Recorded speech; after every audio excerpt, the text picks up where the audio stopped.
আসসালামু আলাইকুম বন্ধুরা।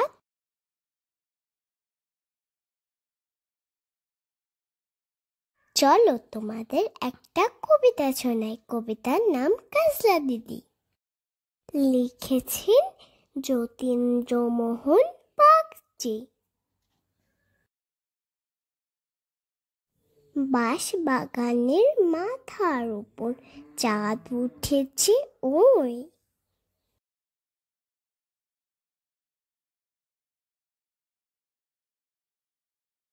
মাগো আমার শোলক বলার কাজলা দিদি কই? পুকুর পাড়ে লেবুর তলে থোকায় থোকায় জোনাক জলে।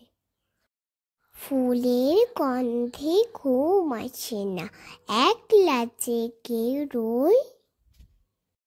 মাগো আমার শোলক বলার কাজলা দিদি কই? সেদিন থেকে কেন মা আর দিদির না ডাকো? দিদির কথায় আঁচল দিয়ে মুখটি কেন ঢাকো? খাবার খেতে আসি যখন দিদি বলে ডাকি তখন। ও ঘর থেকে কেন মা আর দিদি আসে না গো? আমি ডাকি তুমি কেন চুপটি করে থাকো? বলো মা দিদি কোথায় গেছে? আসবে আবার কবে? কাল যে আমার নতুন ঘরে পুতুল বিয়ে হবে। দিদির মতো ফাঁকি দিয়ে আমিও যদি লুকাই গিয়ে, তুমি তখন একলা ঘরে কেমন করে রবে? আমিও নাই দিদিও নাই, কেমন মজা হবে। ভুই চাপাতে ভরে গেছি শিউলি গাছের তল।